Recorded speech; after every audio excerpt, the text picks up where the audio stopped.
지금 이 나라의 다음 세대가 어떤 특징들을 갖고 걸어가고 있는가. 이 다음 세대라는 뭐냐, 쉽게 말하면 2000년대생들 90년대생들 또는 지금부터 태어날 사람들 아우르는 것인데, 우리의 문화와 사회 구조와 교육 문화와 가정 문화를 바꾸지 않으면 출산율이 야기하는, 숫자적으로 야기하는 그 의미보다도 더 끔찍한 디스토피아 같은 세상이 올 수도 있다는 걸 말씀드리고 싶은 거예요. 이 나라의 진짜 위기는 이재명이 아닙니다. 이 나라를 이끌어갈 사람들이 어떤 사람들이냐가 더 중요한 거예요. 우리나라가 60년대에는 평균 출산율이 6명대였는데 4명, 3명, 0.65명으로 내려왔어요. 거의 국가 재난 수준, 전쟁 터졌을 때 비슷한 수준입니다. 경제학적으로 표현하자면 소비, 생산 둘 다 문제가 생기게 되고 고령층은 늘어나는데 실질적으로 노동을 할 수 있는 사람들은 줄어들면서 경제적으로 거의 이제 사망의 길로 계속 가는 거예요. 근데 제가 두려운 거는 교육 구조, 가정 문화, 지식을 소비하는 문화 같은 것들이 바뀌지 않으면은 그 열악한 숫자 안에서도 사람들의 퀄리티까지 떨어지게 되면서 대한민국에 심각한 위기가 온다라는 거예요. 첫 번째, 가정에서의 훈육의 부재. 두 번째, 교육에서 훈육을 할 수 없도록 학생의 인권을 극대화시켜 놓은 거. 세 번째로는 더 이상 생각하기 귀찮아고 디지털화 되어버린 뇌. 이런 것들이 계속해서 누적되잖아요. 대한민국의 미래는 생각 안 하는 사람, 동물처럼 감각적으로 먹는 거, 술 마시는 거, 재밌는 짤방에 중독된 뇌, 책 안 보는 사람, 선 넘는 사람, 부모 뺨 때리는 사람. 성경에는 이런 구절이 있습니다. 불법이 성함으로 사랑이 식으니라. 여러분, 사랑이 식는 게 왜 식는지 아세요? 불법이 성해서 그런 거예요. 저스티스가 없어져 버리면은 조직은 정글이 되어버립니다. 규칙을 지키지 않는 인간은 동물이 되어버립니다. 동물화된 인간은 도저히 사랑할 수 없는 인간이 됩니다. 아버지가 훈육을 안 하자니 개판이 돼요. 집이. 애들이 말 안 듣고 서로 하고 싶은 거 하고 네 거니 내 거니 싸움이 격화되죠. 똑같습니다. 베네수엘라, 북한 불법이 성하죠. 사람들이 다 좀비화가 되고 서로 사랑할 수 없는 동물이 되다 보니까 공동체성도 약해져. 대한민국이요, 이대로 냅두면 그대로 가는 겁니다. 작년에는 학생 인권이 너무 심하다 보니까 시달린 교사가 극단 선택을 하고 곳곳에서 이런 일들이 많이 나오는데, 최근에는 전북 전주에서 초등학교 3학년짜리가 교감 선생님 뺨을 때리면서 개땡땡아 이럽니다. 어머니의 얘기를 들어보니까 같지도 않은 변명을 하는데 우리 애가 학교로부터 어떤 차별을 받았을 수도 있다. 이 아이가 이 학교 오기 전까지 7번이나 전학을 했었고 평소에도 빈번한 지각, 무단조퇴, 학생 교사 가리 잡고 폭행과 욕설을 너무 많이 했기 때문에 학교에서도 소문이 자자하다. 어떤 이유가 됐든 간에요, 교감 선생님한테 실수로 나온 게 아니고 애가 어른처럼 말을 한다고. 야 개땡땡아, 초3짜리가 어른같이 욕을 해. 어디서 들었겠어요? 부모한테 들었겠지. 근데 문제는 이렇게 뺨을 치고 개땡땡을 해도 선생님이 제재를 못합니다. 우리나라 법이 형편없이 돼버렸기 때문에. 이거는 극단적인 사례죠. 근데 우리 곳곳에 이런 에피소드가 만연합니다. 저는 우리나라의 범죄도시가 유행하는 이유를 저는 이렇게 뽑습니다. 패고 싶은 사람이 너무 많아서 사회에. 우리나라가 표현을 잘 못하는 문화잖아요. 그러니까 소개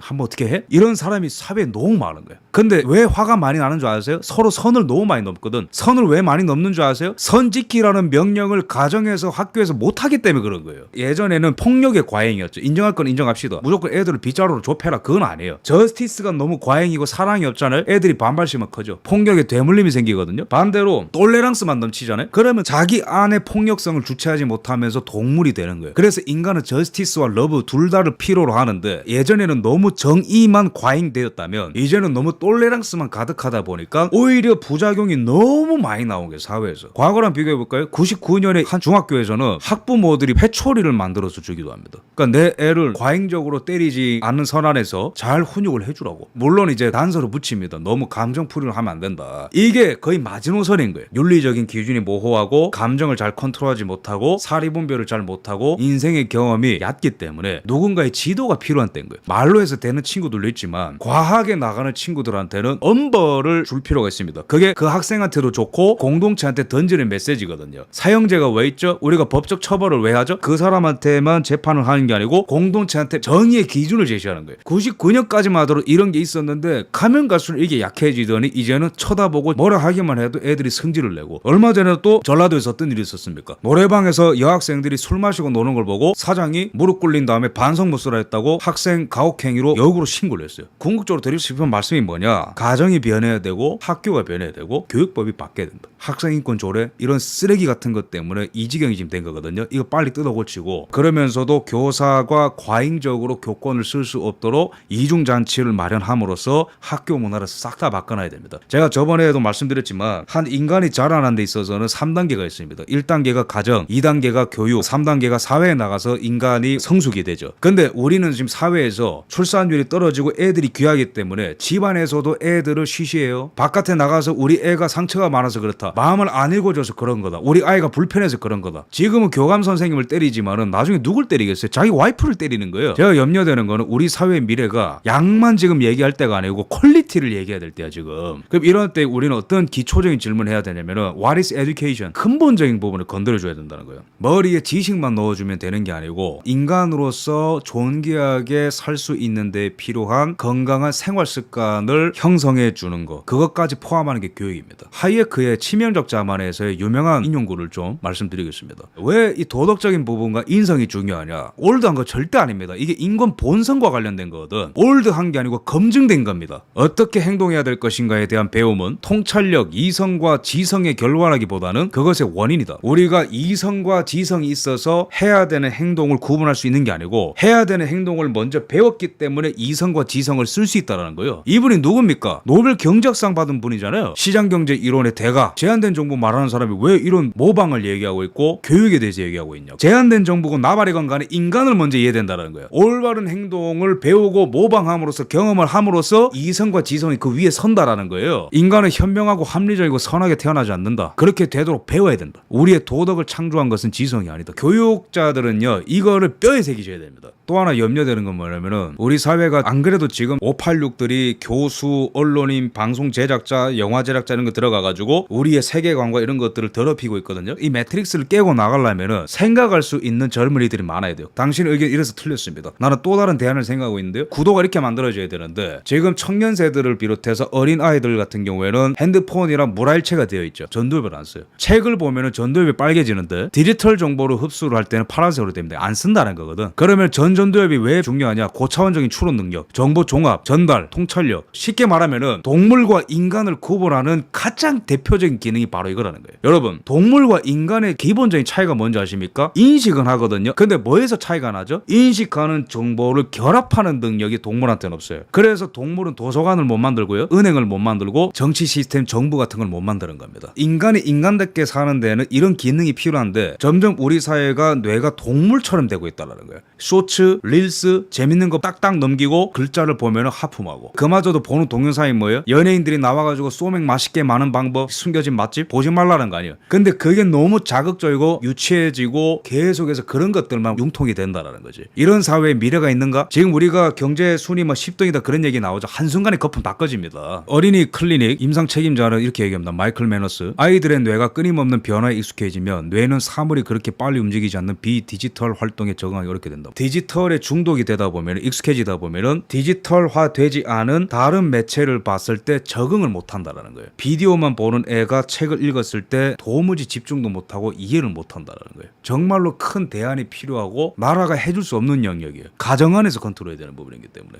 부모가 먼저 습관을 바꿔야 되고, 정말로 아이를 사랑한다면은 아이를 사랑하는 방법으로 사랑을 하셔야 됩니다. 아이를 정말로 정확하게 사랑을 하셔야 됩니다. 동물들은 눈앞에 떠오르는 거에 딱딱 반응하죠. 그 이상으로 못 간다는 거거든. 스마트폰이 인간을 그렇게 만들고 있는 거예요. 우리나라 인구 문제 심각합니다. 근데 제가 드리고 싶은 말씀은 퀄리티가 더 심각해지고 있다. 교육의 구조, 교육의 질 다 바꿔야 되고, 청년 세대, 다음 세대 어린아이들의 지식 습득 문화를 총체적으로 바꾸지 않으면 이 나라에 미래가 없다. 이런 식으로 말씀드리겠습니다. 결국에는 그런 겁니다. 그러니까 우리 한국인들의 근본적인 문제가 뭐냐면은 정치의 위기도 어떻게 보면은 생각을 해야 되는데 뇌 스위치를 꺼놓는 사람들이 많아지기 때문에 개판 치는 정치인들이 활기를 치는 거고, 마약 같은 거 유행하는 것도 어떻게 보면은 자기 감각인 거죠. 지금 20대 30대 안에서 통풍 비율도 올라가고 있대요. 50대 이상만 원래 걸리던 건데 이제는 20, 30대가 많이 걸려요. 왜 그럴까요? 술 많이 마셨어. 계속 감각적으로 가고 있는 거예요, 사회가. 그럼 여기서 한국인들이 내리고 있는 행복에 대한 정의를 묻지 않을 수 없습니다. 여러분들에게 행복이란 무엇입니까? 행복론은 제가 봤을 때 정치 사상사를 제가 고대부터 다 공부해 봤는데 행복론은 크게 세 가지가 있습니다. 에피쿠로스 학파적 행복이 있고 아리스토텔레스의 행복이 있고 어거스틴이 내리는 행복이 있습니다. 에피쿠로스 학파는 여러분들 아시다시피 쾌락주의,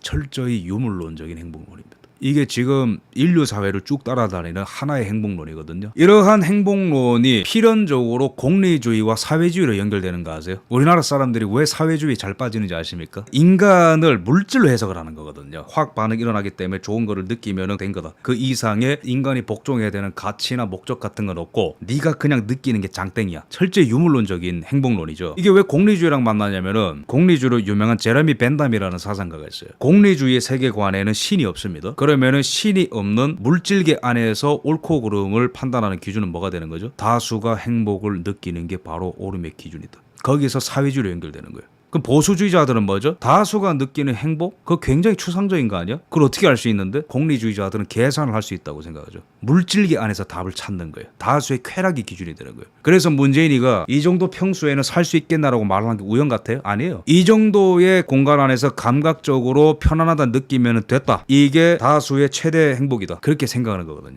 근데 우리나라 사람들이 보통 이거에 잘 빠지죠. 그 다음에 아리스토텔레스의 행복론입니다. 아리스토텔레스가 미는 행복론은 좀 도덕이랑 연결된 건데 이거는 유다이모니즘이라는 게 있어요. 감각뿐만 아니고 도덕의 맞춤이 되어야 된다. 95년에 나온 한 심리학 논문에는 인간이 행복하려면 6개가 충족된다 말한 적이 있습니다. 자율성, 성장, 자기긍정, 삶의 목적, 탁월성, 긍정적 관계. 단순히 인간은 쾌락 안에서만 행복을 느끼는 존재가 아니고 삶의 목적을 설정을 하고 자율적인 선택권을 갖고 성장을 해야 되고 자기 긍정을 할 수 있어야 돼. 탁월해야 돼. 긍정적 관계가 있어야 돼. 다르게 말하면은 인간이 인간다우려면은 쾌락적인 것 이상의 뭔가를 충족을 해야 자기 긍정을 할 수 있고 긍정적 관계를 맺을 수 있다는 겁니다. 아리스토텔레스의 도덕론은 이런 것과 결부가 되어 있죠. 개별적인 물질은 다 존재 목적이 있다. 의자는 사람을 앉히는 목적이 있고 핸드폰은 핸드폰의 존재 목적이 있고 인간은 인간 존재 목적이 있는데 인간이 존재하는 이유는 도덕적으로 살아야 되는 그 목적을 충족시키기 위함이다. 그러면은 어거스틴은 뭐냐? 이렇게 쉽게 표현하겠습니다. 행복하기 때문에 도덕을 선택하는 거다. 무슨 말이냐면 어거스틴은 기독교 사상가죠. 근데 철학자로 분류가 될 만큼 사상의 깊이가 있습니다. 기본적으로 인간은 하나님을 떠난 순간부터 불행한 지위, 즉 죄인, 영원한 사망의 지위에 놓였기 때문에 행복하려면 하나님을 만나야 된다. 즉 진리 안에서의 즐거움이 바로 행복이라고 본 거예요. 그리스도와의 관계를 통해서 느끼는 즐거움이 바로 행복이다라고 표현한 거죠.